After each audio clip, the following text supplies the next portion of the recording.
There is a root that Roman emperors demanded as tribute while their legions marched across the known world.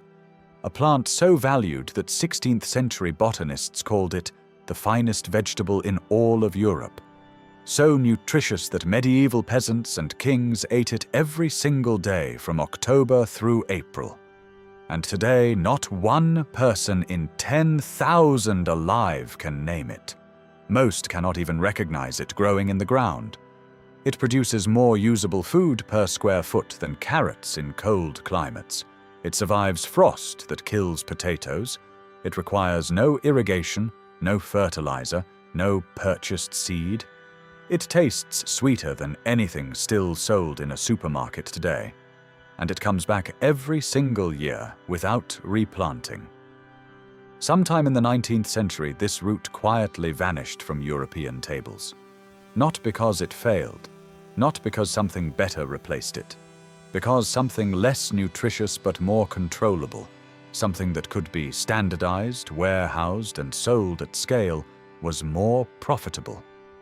The root that sustained Europe for 400 years was set aside, and within 2 generations, no one remembered its name.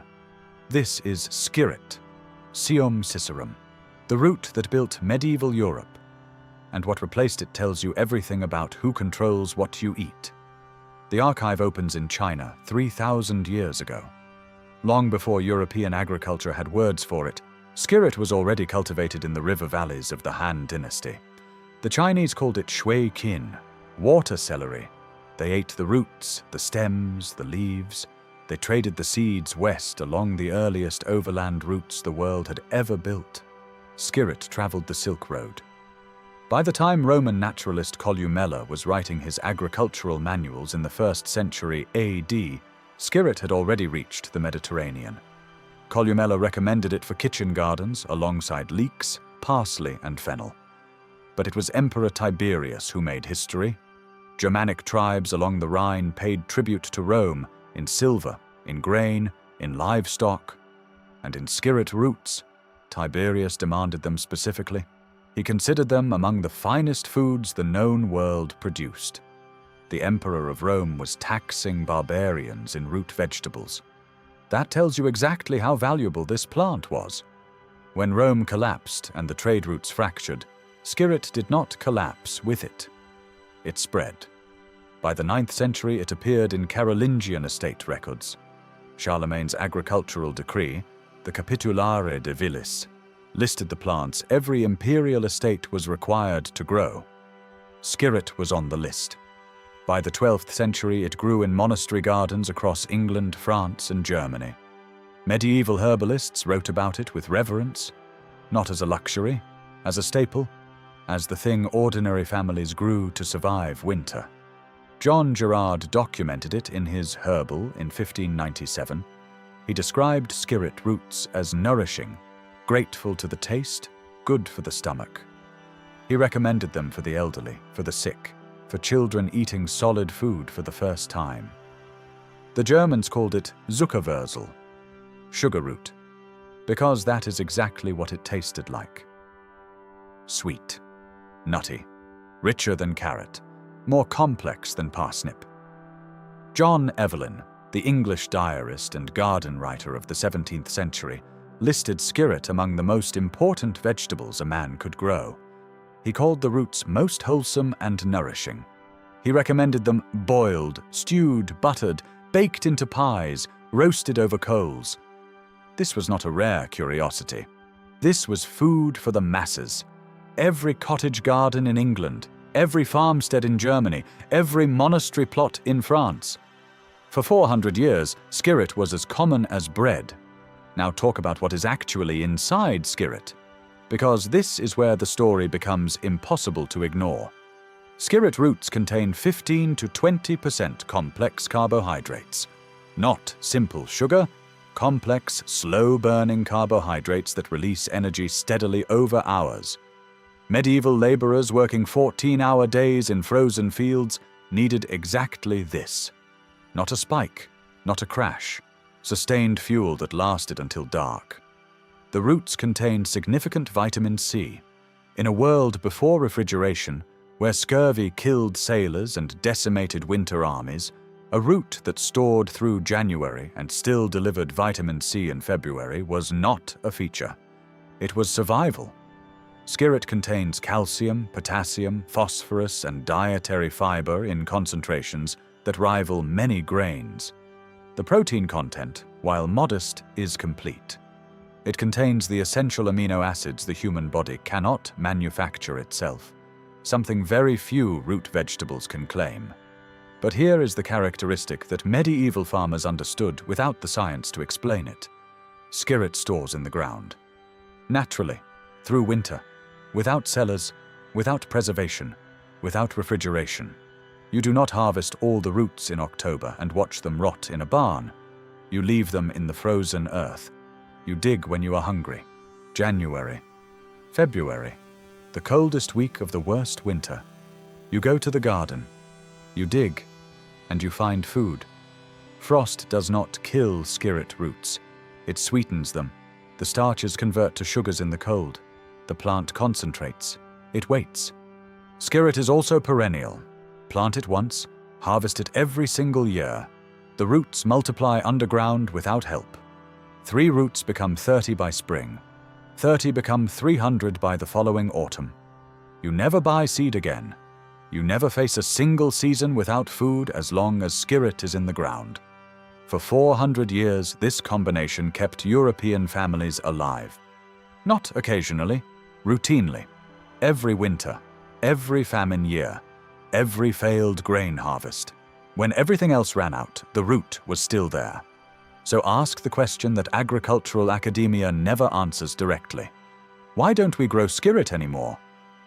The official story is simple. The potato arrived from South America in the 16th century. Higher yielding, easier to grow, more familiar to northern palates. Skirret, with its cluster of multiple small individual roots, was harder to clean and impossible to harvest by machine. The potato won. That explanation is technically true. It is also radically incomplete. The potato did not win because it was more nutritious.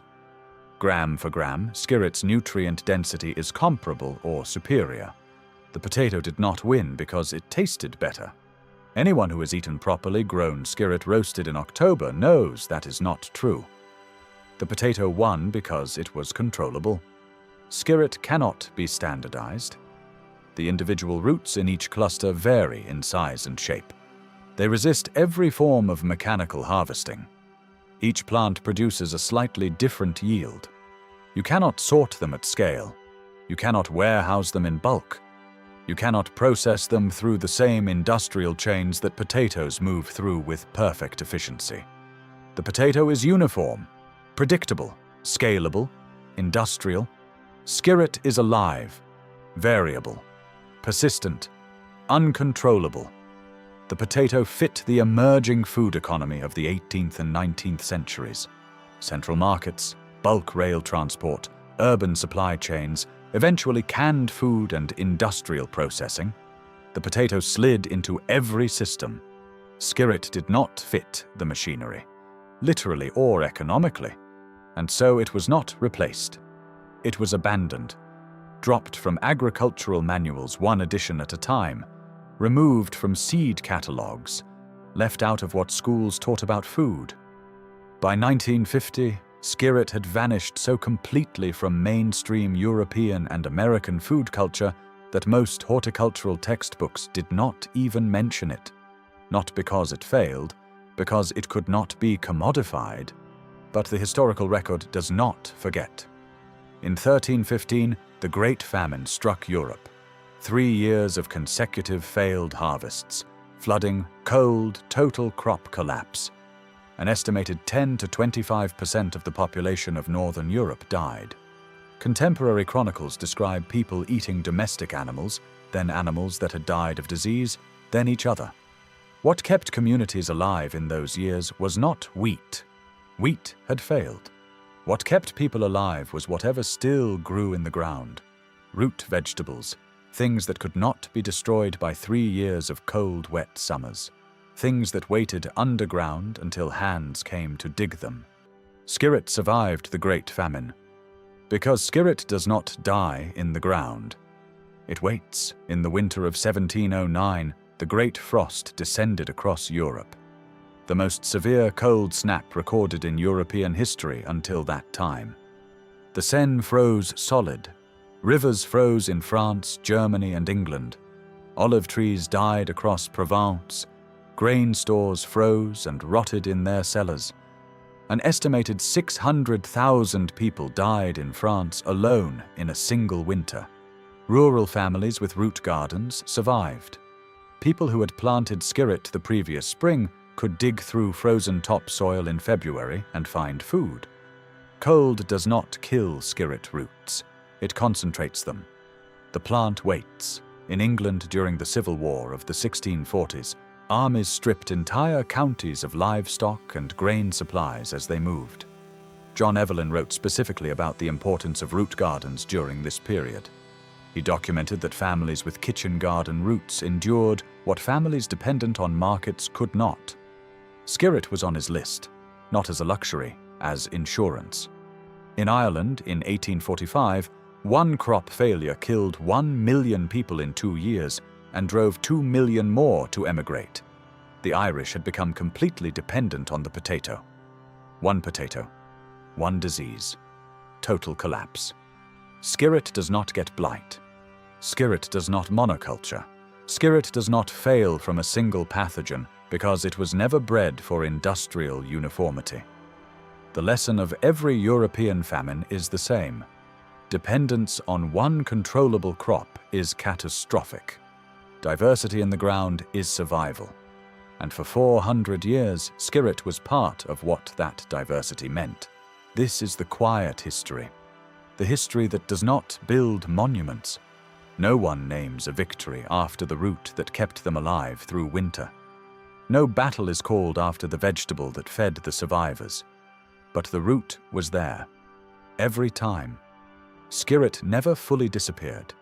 In isolated pockets of rural England, heritage seed gardeners kept it alive across generations. The Heritage Seed Library maintains skirret varieties that trace directly to 17th century cultivars. Small specialist seed companies in Germany and the Netherlands still sell it. Polish rural communities never fully abandoned it. In China, Siam variants are still cultivated and sold openly in markets. The knowledge survived in the margins, in the hands of people who never outsourced their food security to supply chains. In the notes of 17th century herbalists who wrote down what the world ate before profit decided what we grew. Half the world moved on. A small number of people never forgot.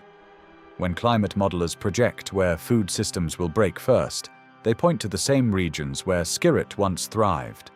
Northern Europe, the American Midwest, Central Asia. Regions where growing seasons are becoming unpredictable, where late spring frosts disrupt annual crop schedules, where the stability that industrial agriculture requires is disappearing. Wheat requires stable spring conditions. Corn demands reliable summer heat. Potatoes are catastrophically vulnerable to late blight in cold, wet conditions. The evidence on that point is 1 million graves in Ireland. Skirret tolerates frost to -20 degrees Celsius. It does not require summer heat to complete its cycle. It produces food in its first year and continues indefinitely without replanting. It does not get blight. It does not fail in cold, wet summers. It grows in the poor, rocky soils of northern gardens without amendment or irrigation. It was shaped by centuries of European farmers for exactly the conditions those regions are returning to now. So learn to recognize skirret. It grows 2 to 3 feet tall with hollow, ribbed stems and fine, feathery leaves that resemble wild carrot. In summer, it produces small white flowers in compound clusters, the same structure as parsley, fennel, and carrot. The roots are the treasure. A cluster of thin, finger-sized roots extending from a central crown. White to cream-colored. Dense. Sweet. You can still order skirret seed from heritage seed suppliers. Plant in spring after the last frost, in loose, well-drained soil. It does not need fertilizer. It does not need much water once established. By October of the first year, you will have roots worth eating. Leave some in the ground. By the second year, the patch triples. By the third year, you will be dividing it and handing roots to neighbors. Eat the roots roasted at 200 degrees Celsius until they caramelize and split at the ends. Boil them in butter and salt until soft. Add them to winter stews where they hold their texture and sweeten the broth. John Evelyn was right about that 4 centuries ago. Save the seed. One plant produces thousands of seeds. Let several heads dry on the plant in August. Collect when fully brown. Store cool and dry. You will never need to buy skirret seed again once you have it. Teach your children what it is, because the school system will not. Every person who grows skirret is one more household that eats in January when supply chains are strained. One more family that does not depend on a single corporation deciding what seed to sell this year. The industrial food system could not warehouse skirret, could not standardize it, could not make you dependent on buying it every season. So they let the knowledge die. But knowledge does not die completely. It hides in seed banks, in heirloom gardens, in the handwritten notes of the 17th century botanists who recorded what the world actually ate before profit decided what we grew. The root is still available. The seed still exists. The knowledge is still recoverable. What is missing is memory. And memory is something you can rebuild. It is still here, waiting in the ground, just like it always was. If this vault opened something for you, subscribe to Forgotten Soil and hit the bell. Every like and every share preserves what they tried to erase. The next vault opens soon.